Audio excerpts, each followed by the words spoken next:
views and opinions expressed in this program are those of the participants and do not necessarily reflect the views of BronxNet or the program underwriters. And hello and welcome to Open, the show that opens the Bronx and the rest of the world right to you. I'm your host, Daren Jaime. Today we're going to update you on what's happening in and around our borough. Coming up, we'll update you on the latest news in the world of politics. After that, New York City's minimum wage has officially risen to $15 an hour. We'll sit down with our financial advisor to discuss what exactly all this means for you. Then we'll learn about a new community library in the Norwood section of the Bronx. And then a little later on in the show, we talk to the founder and the host of Chat and Chew, a discussion forum tackling important societal issues. And many people have some childhood traumas, leaving them feeling hopeless. Today, we'll be joined by an author discussing how people can overcome their traumas to become better parents. So stay tuned because all this and much more is heading your way. Right now, we're officially open.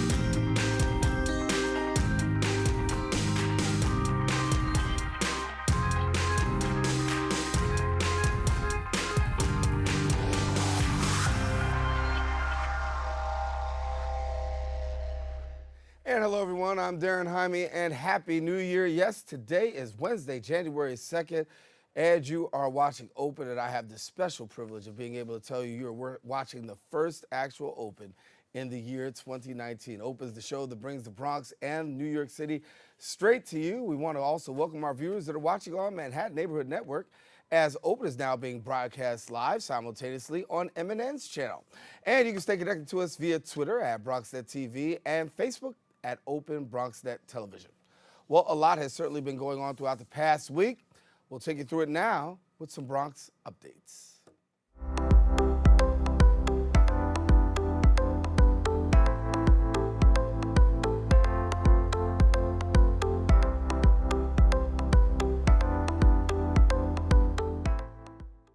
Well, it's a new year with new laws. The styrofoam food container ban has officially taken effect in New York City. Restaurants, stores, and manufacturers should no longer be using styrofoam containers to pack up your food. The city has been trying to ban styrofoam since 2013. The ban took effect New Year's Day. City officials say 60 million pounds of styrofoam are thrown out each year, causing landfills to clog and many other environmental issues. For now, businesses still using styrofoam will actually begin to receive warnings, and any vendor who doesn't comply will start being fined effective July the 1st. Well, minimum wage increased to $15 an hour on Monday.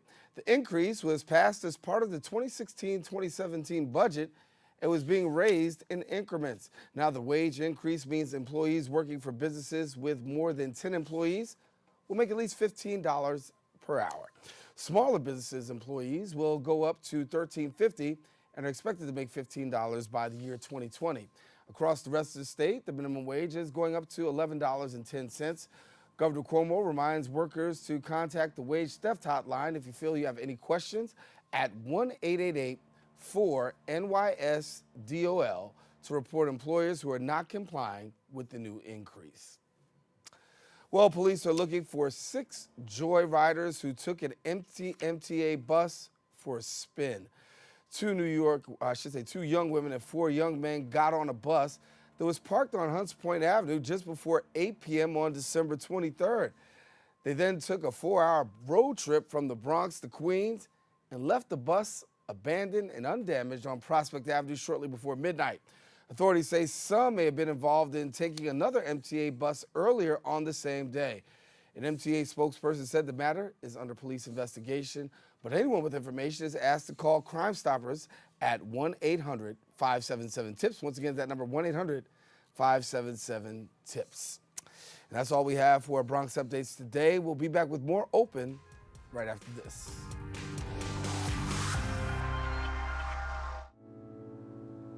I guess sometimes things just happen. Devastating things. Your whole world changes in an instant. That's what happened to me the day my mother had a stroke. I'm Paul George, and I want you to spot a stroke fast. F, face drooping. A, arm weakness. S, speech difficulty.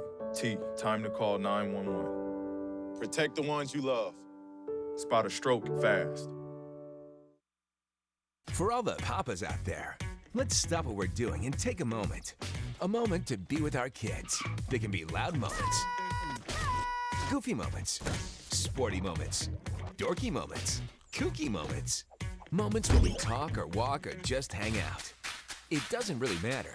They all count because every time dads take a moment to be with their kids, well, it's pretty momentous.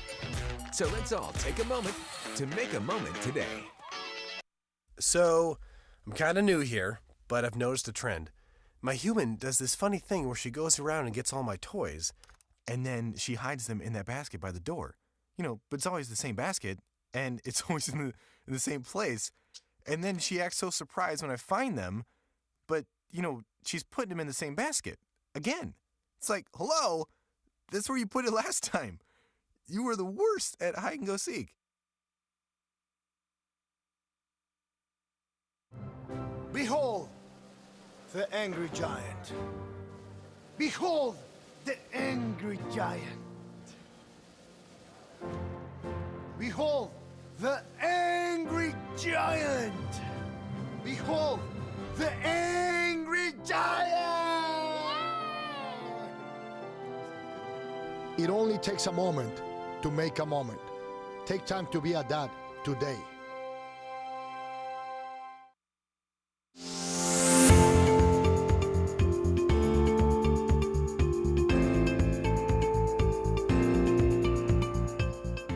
Well, the minimum wage in New York State has officially been increased to $15 an hour. What exactly does that mean for you? Here to discuss that and more, our financial advisor, Jonathan Ortiz. And good to have you. Happy New Year, man. Happy New Year, Darren. Pleasure to be here. So a lot of people woke up to the fact that 2019 was going to be a better year, particularly here in New York. We talked about the wage increase, $15 an hour. But what are the financial implications happening for us here in our borough? For many, that is an increase. That's something that's going to make them really happy in the short term. You're going to be like, wow, I went up from, $10, $12 an hour last year to 15. And you know what? It's a good thing. Who doesn't like to get an increase? But this is where I am concerned. The same way your income has increased, the minimum, that same way your rent will increase if you have a subsidy. The same way you might not get food stamps. You might be limited. They might be deduced by a percentage due to the fact that you have an increase in your income. I am all for a living wage. I am all for you having, the kind of money you need, but not at the stake of other benefits being cut off. Mm-hmm. That's something that for many might be an issue, especially in the Bronx, where we have a lot of affordable housing, we have a lot of Section 8 subsidies, we have a lot of, DHS, vouchers. Something that's concerning because, yeah, we want our companies to rise above poverty. Yes, we want the Bronx to do great, right? We want everything to be, amazing. But if you increase one thing, you cannot go ahead and deduct something else because at what point, there will never be a balance. Right. So if the income rises, you're saying pretty much other things are going to continue to rise, and so that just pretty much balances off the little increase that we have. Absolutely. That's exactly where I'm going. Again, it's all about having a living wage, having your basic necessity, your rent, your utility bill, your food, a little bit of, of money for food, et cetera, transportation. But at the same time, how are you going to be able to build wealth? How are you going to be able to save money, especially the millennials, if when you make a little bit of money here, they're cutting off money over there. And we've heard, some people have said when the age increase takes effect, there'll be some jobs that will be laying some people off. And you have other people who possibly could be, facing some additional challenges simply because of this. So for everybody, it's really not too good. Well, again, it depends on the situation. Right. I'm all for the increase. If you are a college student, I'm all for you getting that $15 increase. But if that's going to reduce your amount of financial aid, the amount of grants you'll receive in the long term, I'm not for it at all. And that's where I'm concerned, where if the federal government does not do something about, the federal poverty levels and either keeping them as they were or as they are, for 2018 or 20, even I'll say go back 2 years in order for us to catch up and then, bringing them back to a level where it would be normalized. But otherwise, we cannot, I just see the gap being the same as it was in prior years. Yeah. All right. Well, we'll continue to monitor that. Of course, elected officials, we'll talk a little bit more. Mike Benjamin will be joining us a little bit later on in the show. We'll be talking somewhat more about that. Let me flip the gears anyway. New year, right? Everybody's Absolutely. recovering after Christmas. Your office is getting ready to blow up because everybody has spent money. Now the question is, how do I save money given the fact that for so many people, we heard through the business industry, a lot of money being spent during the holidays. Now people are saying, I've spent, I got to pay, and also I have to save. I'm sure a lot of people who are probably listening to me are thinking about, wow, I just paid rent yesterday, or I'm about to pay rent today. How am I going to pay rent? What's going to happen? I'm waiting for Friday's check. Some people are very lucky because they have that 4 or 5 day grace period to pay their rent, so they're lucky for that. But I'll tell you one thing. I think on many's mind, what they want to do this year is save money. I think that's something that we always want to do, and I think January gives you that opportunity for you to start thinking, how can I save? How can I save a little bit more in my 401k? How can I invest more in my Roth IRAs? And I think this weekend in particular, the one coming up, if you're not working, you should take a few minutes either with your significant other, by yourself, or you're single, and say, you know what, how am I going to budget in order for me to save, for the future? I think you should, the first thing I would do is set an amount of money that you want to save. If you want to save $5,000, do you want to save $500? Do you have a goal? Is there something you want to do this summer? A vacation? Maybe you want to save for a house in 4 or 5 years. This weekend in particular is the perfect time. And I'm saying this weekend, unless you're working today, you have the time today, do it today. But I'm thinking, right now it's all about getting back into the norm, breaking it back to work. So focus on work first because you're going to need that income later on. Right. So really take the time in the beginning part of the year, address these issues, and then after you address these issues, then you can probably, formulate a plan. How, when you talk about formulating a plan, what are some of the key components in formulating this plan? Absolutely. I think your basic necessities first. Take care of those first and pay them in full. Don't be that kind of person to pay 50% of your rent and then figure out the 50% later. No. Get rid of your rent, get rid of your Con Edison, get rid of your food, get those things out of the way. And then after you take care of those 3 things, focus on where can you save. Are you spending too much money on food? There is such thing as spending too much money. A lot of people are buying too much meat. You're buying too many things, and they're just getting freezer burn. You're throwing them right out. You're buying too much coffee. And it sounds funny. Guilty, come on. Yeah, it happens. It happens. You're buying too much, and you overspend or you cook too much. I'm Puerto Rican. My mom cooks for 50 people, and there's only sometimes 4 or 5 people in the house. So it's just those type of things we have to be. It's just the little things that are going to add up in the long term. Give me this analogy: card versus cash. We hear it all the time. I walk around with a card all the time. People close to me say, "Oh, you don't carry cash," but I say nobody carries cash anymore. But in some ways, carrying cash could be an effective way of saving. Absolutely. I still believe in cash. Unfortunately, in New York City now, there's been a push here and there for cashless, businesses, which I'm scared of because it's going to be a problem for people who don't have cars, who don't have access and are underbanked. So, again, cash, it's key, I think, for many people because sometimes when you have that debit card, we use it just like a gift card. You swipe, and you don't even know how much money you have available. When you have cash in your pocket, you know exactly how many nickels and dimes you have left over. Right. So as people are getting ready to get prepared for 2019, obviously saving is a big thing. Now, we also talk about taxes, which is around the corner as well. People should be getting their taxes in order to line up, and I know the big look is towards the refund for those people who are getting a refund. Any quick advice for those people who are getting ready for tax time? Unfortunately, don't expect a refund. That's the first thing I'm telling a lot of people. The tax laws changed last year, so a lot of people were getting their refunds because their paychecks were incremented by a percentage or two, over the year. So if you don't see a big refund, it's just because of the tax reforms that happened last year. That's the first thing. The second thing, seek a tax professional. If you don't understand a lot of things, talk to a professional. Even if you got to pay here and there, there will be plenty of free resources in the upcoming month. Go free first, but then if you cannot get the free ones, go with a tax professional and don't try to figure it out on your own because you could owe big time in the long term. And I know we'll talk a little bit more about that in weeks to come because I really want people to understand that as the tax laws have changed. I think a lot of people are really thinking about, I'm going to get the same money I got last year. And as you've said, and we've told people on the show, not so, given the fact that the tax laws have changed. Jonathan Ortiz. Absolutely. Thanks for coming on through. Thank you. All righty, that's why we bring them in, talk about the money.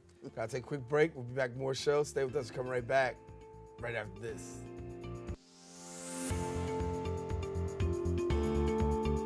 Chiru has no choice. She and millions like her walk miles a day for dirty water. But together, we can end their walk by providing clean water close by. Instead of spending hours walking to get water that makes them sick, Girls can be in a classroom, and moms will gain back time to care for their families. Sons and daughters can grow up strong, finally free of sicknesses. It's true. When you just add water, you change a life. Learn more at worldvision.org. Why don't you ever see elephants hiding in trees? Because they're really good at it.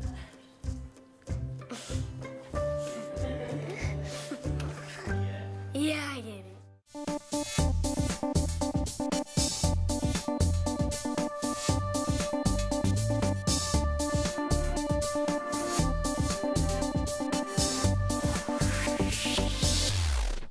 New York State Governor Andrew Cuomo was sworn in for a third term on Tuesday in a ceremony on Ellis Island. Here now to discuss Cuomo's inauguration speech and more is Michael Benjamin, Associate Editorial Page Editor of the New York Post. And first and foremost, Happy New Year, Mike. Happy New Year to you too, Daren. Hey, listen, so talking about it, the governor sworn in for a third term, and your thoughts on the governor's speech? I thought it was it did two things. It sort of created conflict between himself and President Trump. I think it signaled to New Yorkers that Governor Cuomo is looking towards possibly running for president in 2020. And he's looking forward to trying to put forward a progressive agenda in New York State, working with his Democratic colleagues in the state Senate and the state Assembly. But he wants to keep his hand firmly on the wheel of government. And when we talk about, a possible presidential run, some people said that speech actually sounded somewhat presidential. Here we've been talking all day about the minimum wage rising to $15 an hour. We know that was put in effect before, but given the fact it hits now, how good is that a feather in the cap for the governor on the part of New Yorkers? Yeah, it's a good feather for him because it goes along with those progressives who have been pushing for a living wage. And $15 per hour is considered a living wage, and it's a start towards a possibly higher one. And I know in upstate New York it's being phased in. It's not exactly $15 an hour, but it's being phased in. But the governor has that where he's looking after the working class New Yorkers, folks who starting out who need the extra money to take care of themselves and their families. So he has that as a feather in his cap to start off this whole new year as he pushes forward for a new progressive agenda in New York State. And then, again, like I said, I sincerely believe he has his eye on running in 2020. Right. The legalization of marijuana, of course, something the governor has talked about, making recreational use legal, but then also dealing with those who have been criminalized in this process with the Democratic State Assembly and the Democratic Senate. Do we see this happening quickly? Quickly, well, from our perspective at the New York Post editorial board, we'd like to see it at least done with some level of care and measure, because one, you still have the issues of if it's legalized, we don't want to see any rise in the number of auto accidents, impaired driving as a result. Police have no real way of measuring one's influence under marijuana. And in states where it's been legalized, they've seen increases in impaired driving. And so we want to go slow. We don't think it should be done willy-nilly. We don't think it should be done as part of the budget. We think there ought to be hearings, there ought to be testimony from the health experts, law enforcement, and others to determine how best to do it. And we'd also like to see, yes, if persons who have had their lives somewhat impacted by being street sellers of marijuana and they're nonviolent criminals, yes, they should have some way of having that removed from their record so they can try to live a good life.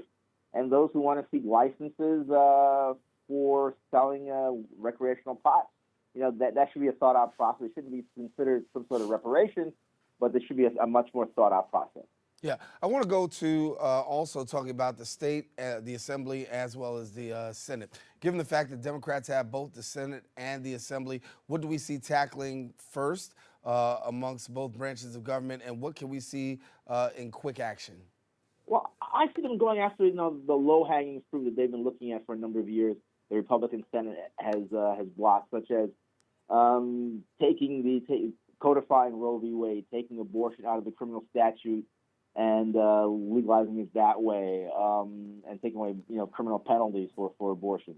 I see them passing in both houses the gender bill, persons who are transgender, and creating additional rights for them. The Assembly has passed it in a number of years. The Senate has not. So I see them going after those easy, low-hanging things early on, and then the harder things probably will be tackled during the budget. Then hopefully other things will be drawn out over the course of the session through June and into next year as well. I don't think they should front load all the big stuff now. We do not see single payer health care in New York State happening this year.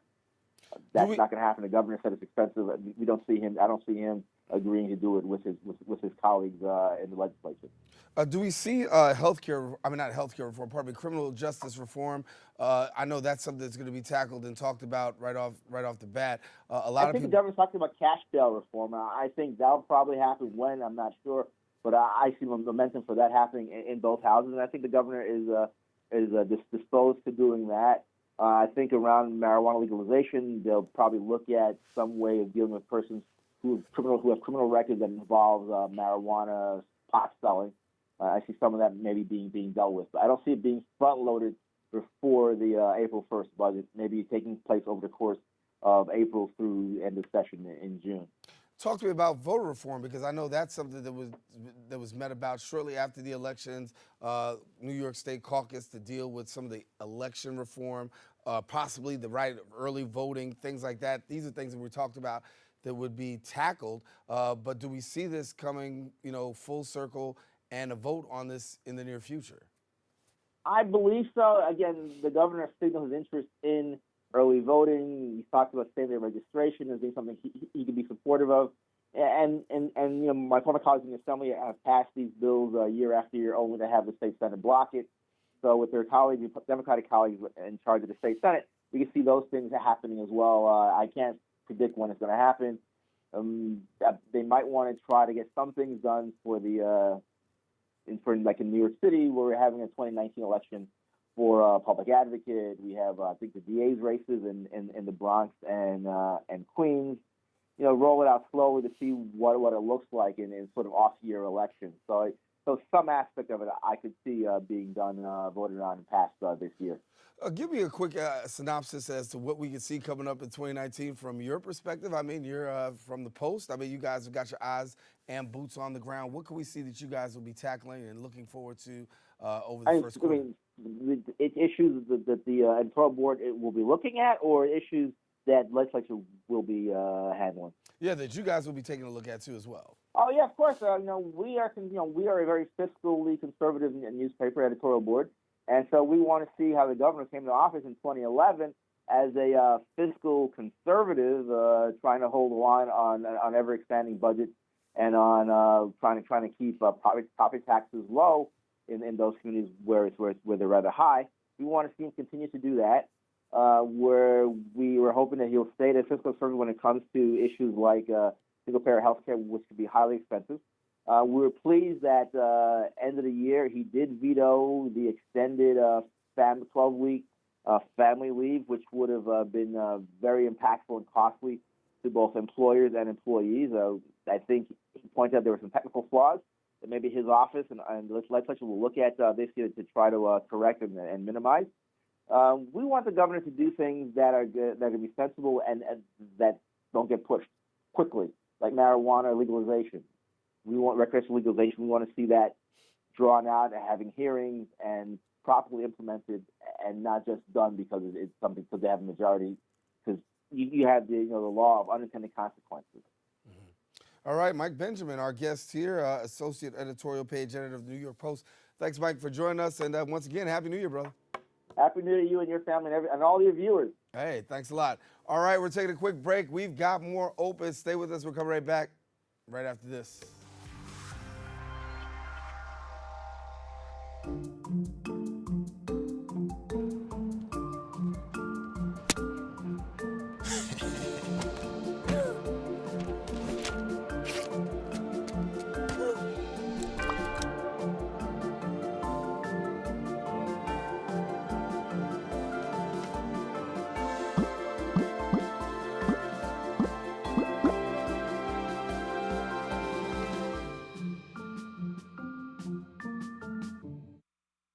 For all the papas out there, Let's stop what we're doing and take a moment. A moment to be with our kids. They can be loud moments, goofy moments, sporty moments, dorky moments, kooky moments. Moments where we talk or walk or just hang out. It doesn't really matter. They all count because every time dads take a moment to be with their kids, well, it's pretty momentous. So let's all take a moment to make a moment today. Well, Thomas, you've got prediabetes. But with more exercise and a change in diet, it can be reversed. I've tried exercising. It just makes me hungry for bacon. I love bacon, too. And who really likes to exercise? Not me. Me neither. Nobody. So we're good? What? Oh, you still have prediabetes. Big time. Open up your books to page 360. Did you just look at your phone while you was in class? You played yourself. About inspirational quotes. You gotta believe in yourself. Don't ever play yourself. The key is to make it, so make it. Louise, can you give me an example of an inspirational quote? Don't play yourself. The key is to make it. And who said that? I did. Now that's a major key alert. Learn the real major keys to getting to college at getschool.com.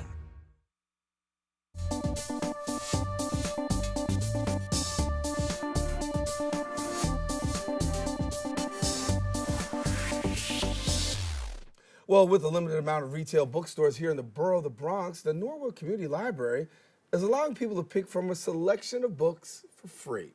Here now to tell us more is the founder of the Norwood Community Library, Brandon Montez. And Brandon, good to have you. Thank you for having me.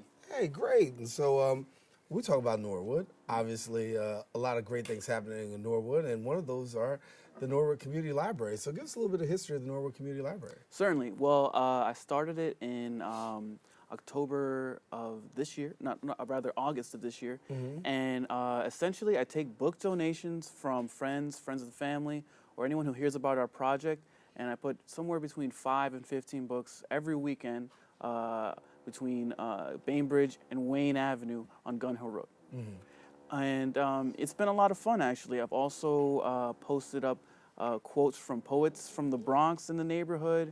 You know, being civically engaged is important to me, and also empowering my community is important to me. So that's why I'm putting out free books for the people. So when we talk about books and libraries, first of all, in New York City, we know the public library system is very challenged. Your thoughts on just where we are with libraries today? Well, you know, thankfully we have these resources that are for free for the people, but you know, they're closed on Sundays, and also we don't have a independent bookstore in the Bronx. And to me, that seemed almost systemic, you know. And so, since being, you know, engaged with my community is important to me, and I thought I'd rather see, you know, what we could do to help this. Mm-hmm. Give us a little bit about Take a Book, Leave a Book. Well, I've seen this in other neighborhoods, and you know, I thought we in the Bronx deserve a literary community. You know, we can have nice things too. Right. And it seemed like, you know, a fun way to get the neighborhood reading. You know, I also gave away about 27 copies of 1984 back in November, and I plan to do the same thing with The Alchemist in the spring. So when somebody asks you, what is Take a Book, Leave a Book, how would you explain it? I'd say anyone in the neighborhood or in the Bronx is welcome to place a book in the crate or take a book in the crate, and they could bring it back later, or they could take it home with them, give it to their family. If they have extra books in the home, they're free to donate that as well. So when we talk about books altogether, right? Yeah. We know that there are ebooks now. Mm-hmm. We know that there's a lot of, you know, online information that you can get. The dearth of books, if you will, is not always as popular as it's been. But yet and still, I think you have still got your hands on the pulse to say, listen, there's a lot of people out there who still read books. Mm-hmm. And still are very much interested in books. What would you say to people who said that, you know, interest in quote-unquote books has gone down? Well, to that I would say book sales are up since 2013, actually. And, you know, this is more about getting information out to the people. You know, there a lot, books may not have the interest that they do in the past, but I think it's important to get people reading, to get people thinking about the community or the society they want in the future. And so I'm just trying to help that narrative. For people who want more information, what do they do? They can follow us at Norwood Community Library on Instagram, or they can email us at norwoodcommunitylibrary@gmail.com. And so here we go. It's established in 2018, and you've been doing this on the weekend in East Gun Hill Road. Now, if somebody wants to get these books or leave a book, where are they going? They're going on Gun Hill Road between Wayne and Bainbridge Avenue every weekend. From what time to what time? That varies. I usually take it down around sunset, but usually around 9 or 10 a.m. it's out there, depending on weather as well. Like if it's raining, you won't see the crate out. What response have you gotten from the community in this? Some people are really inspired. Some people are refreshed to see something positive in the neighborhood. Part of the Bronx identity is associated with crime and something like that. So this is something positive for our neighborhood, and I've been happy to share that with everyone that wants to take part. So people who want more information, of course, you can check out on Instagram, Norwood Community Library, and you can email Brandon at brandonrmontes@gmail.com and find out more about the Norwood Community Library. So 2019 is upon us. I've been asking everybody, what's your plans for the new year as far as the Norwood Community Library is concerned? Well, I am going to be giving away copies of The Alchemist in the spring, and I'll be out there for a few hours.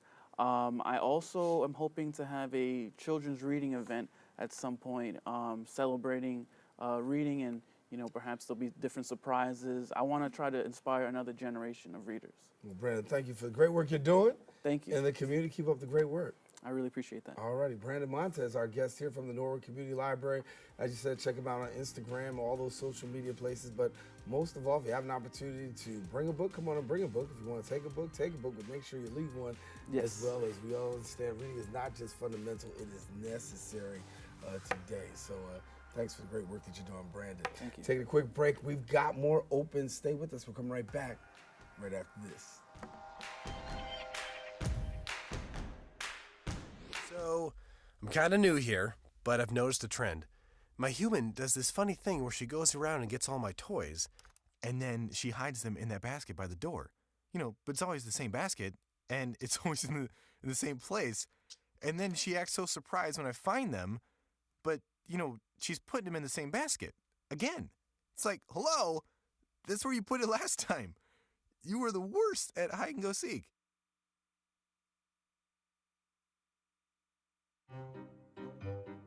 You think getting dumped by text is harsh?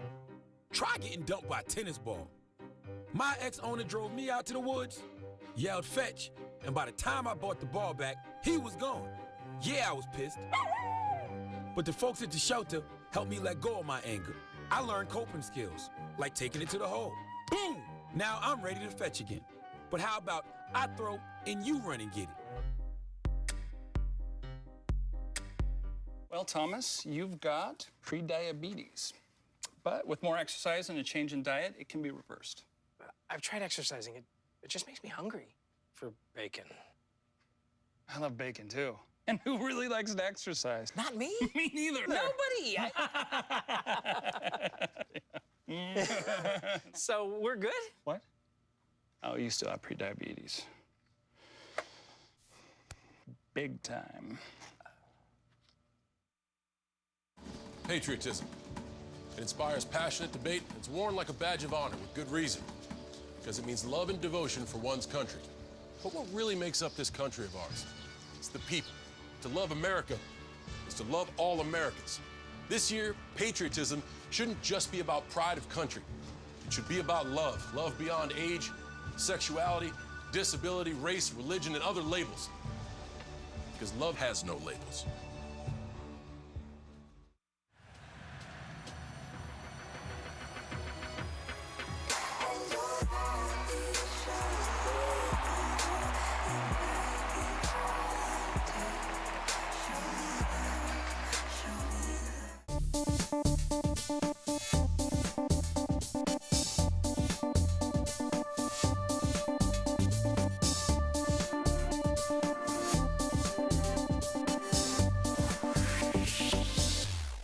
Chat and Chew is bringing people together to discuss the debate and societal barriers that affect oneself as well as their relationships. Now, several topics are addressed like cultural awareness, economics, mental health, education, and more. And joining us in studio to share us a little bit more with the details are Denisha Bowen, founder and host, and Devon Hardy, who are also the hosts of Chat and Chew. And good to have you both. Good morning.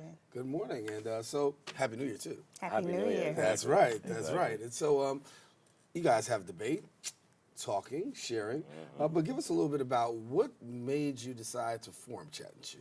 Okay, so I formed Chat and Chew back in October 2016. It was in my living room. It came out of pillow talk with my ex-boyfriend.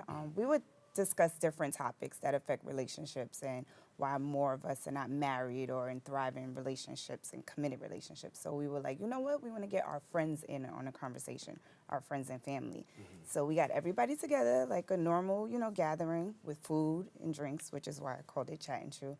And we just started discussing topics that affect relationships, from sex on first date to economics, women making more money than men, and it became really heated. We wanted to see the different perspectives between the men and women. And I can imagine those conversations being heated. And after those conversations become heated, then what?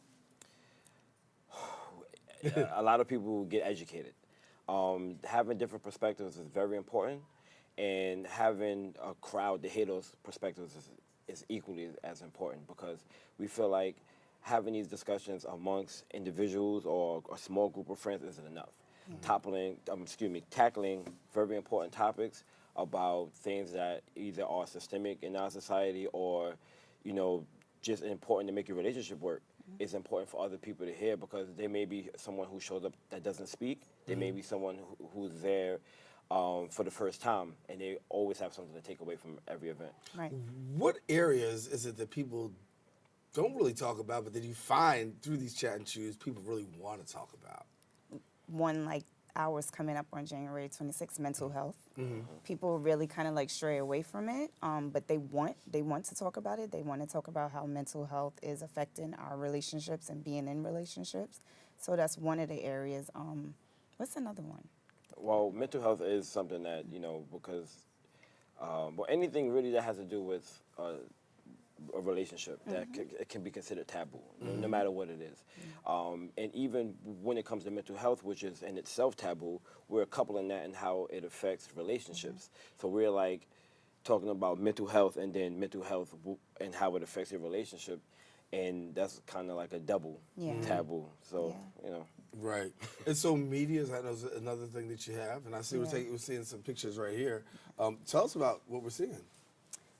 So that's from one of the events from our last Chat and Chew event. It was actually the anniversary event. It was a big one. It was really good, entertaining.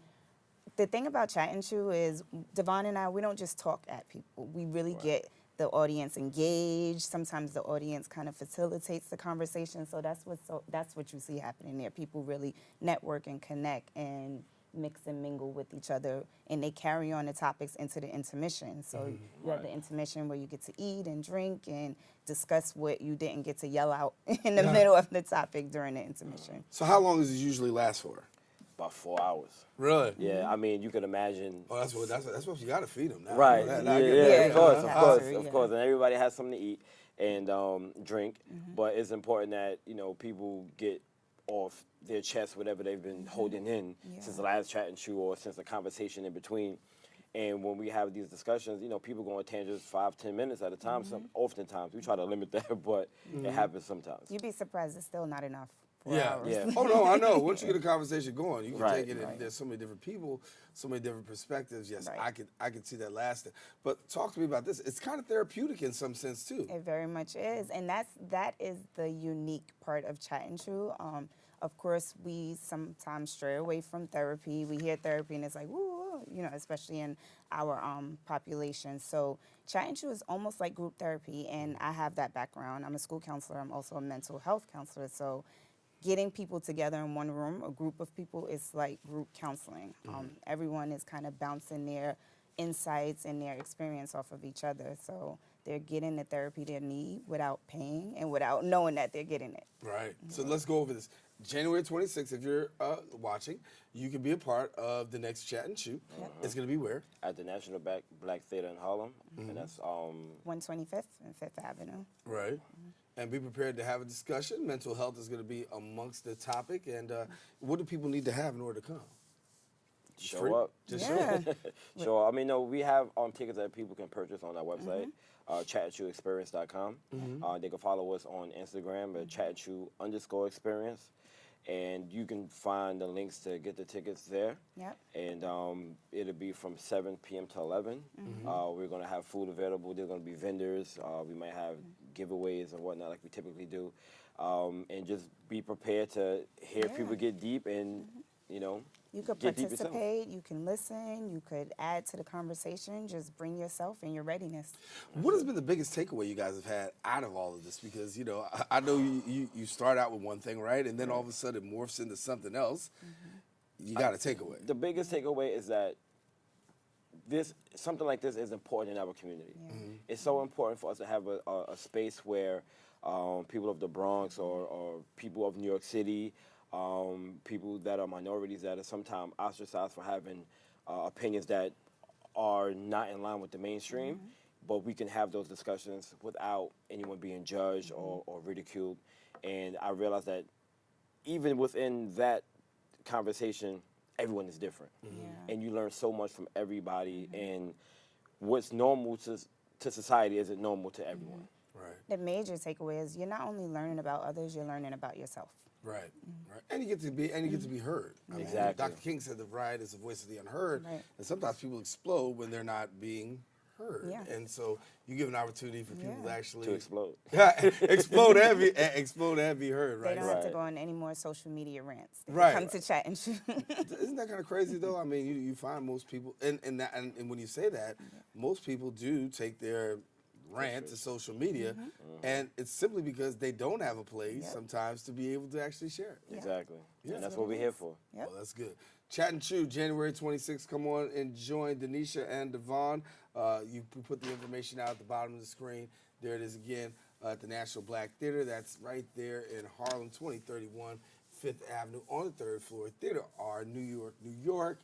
And come on to the next one. Breakdowns to breakups, huh? That's what we're talking about. All right. Good having you. Nice meeting you. Happy New Year. I'm coming in. I'm going to check out one. I just can't make the next one because you know where I'll be. All righty. Listen, taking a quick break. We'll be back with more show. Stay with us. Come right back right after this.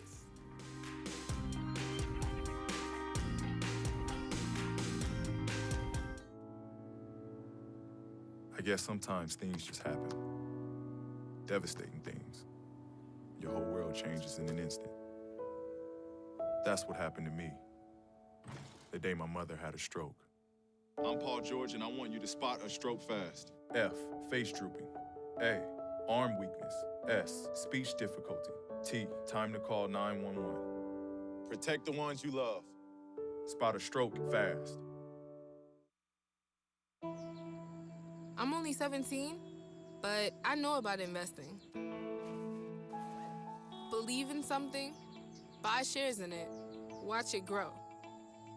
So, what if you could invest in the future? The future of kids, like a stock. Not the kind of stock that's about making money, but a stock for social change. A whole new kind of investment called Better Futures. When you invest, it helps kids go to college. I could be one of the first college graduates from my family, the first philanthropist from my neighborhood. And if I'm the first, then maybe there's a second and a third.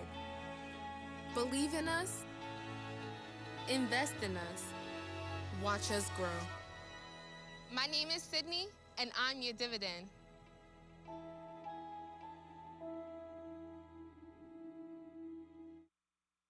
How can I help my daughter with her reading?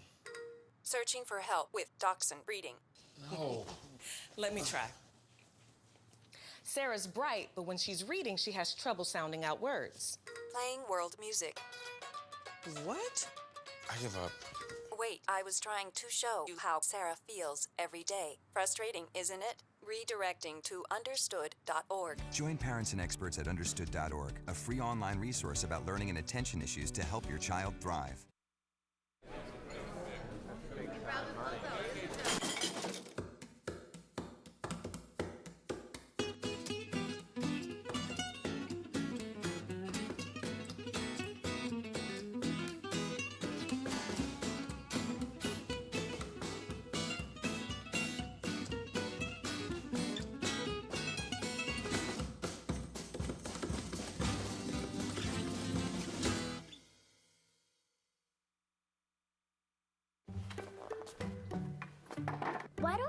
ever see elephants hiding in trees?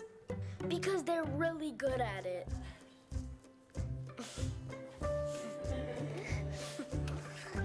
Yeah, I get it.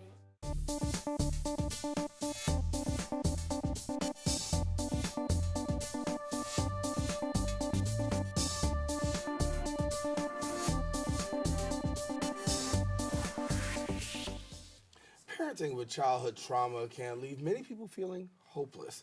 The book Parenting from Broken Pieces reassures readers that they can rewrite their own story and be the parent that they've longed to have.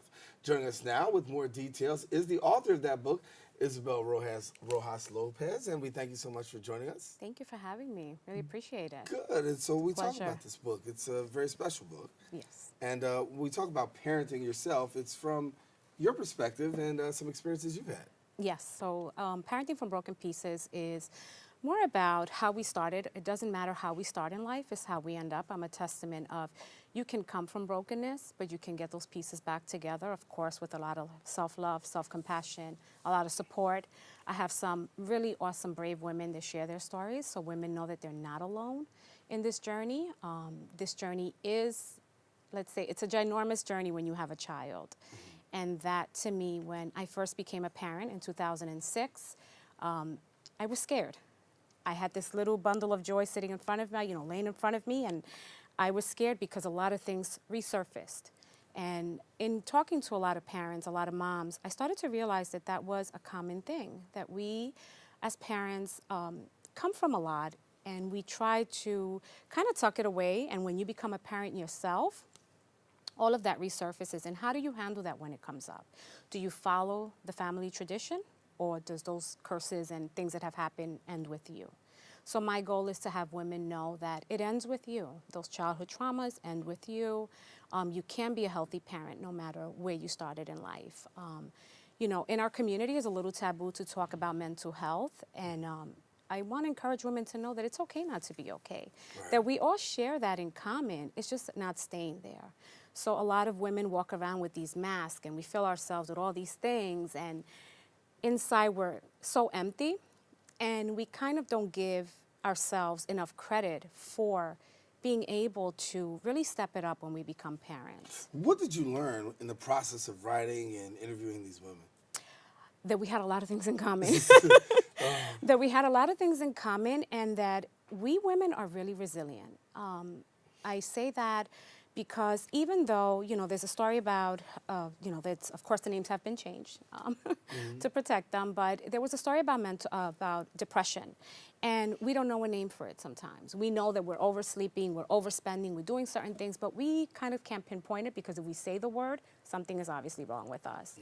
So I learned from one of the mothers, I know that I had postpartum depression, but I didn't want to say anything when I had my daughter because it was something in the career that I was in that you just didn't discuss. Right. And I didn't really understand it because I didn't have a circle of women that were, that were having these conversations with me. So I learned that a lot of things that we go through in life, sometimes we feel like we're alone, but we're not. I've also learned about affirmations and making sure that as we exercise, as the New Year's here, everybody's making, goals to lose weight. We have to exercise our minds. Affirmations are really big in exercising us into really, really pushing ourselves to believing that we can do something and get it accomplished. So for people who want to get copies of your book and find out more about your book, what do they do? Amazon.com, Barnes & Nobles, and my author page, which is parentingfrombrokenpieces.org. I love to hear feedback. I've gotten some really good messages, some people that have really appreciated the book. So I welcome, the book may not be for everybody. Right. But you may have an aunt, you may have a sister, you may have a friend that can really benefit from it. What were the broken pieces for you that you felt like you could not put together and you kind of like masked? So, that's a tough one. For me was being a parent, I didn't have a blueprint for parenting. So a lot of things that I started to learn to do with my daughter, those things weren't modeled for me. At an early age, I was sent to live with my grandparents in the Dominican Republic.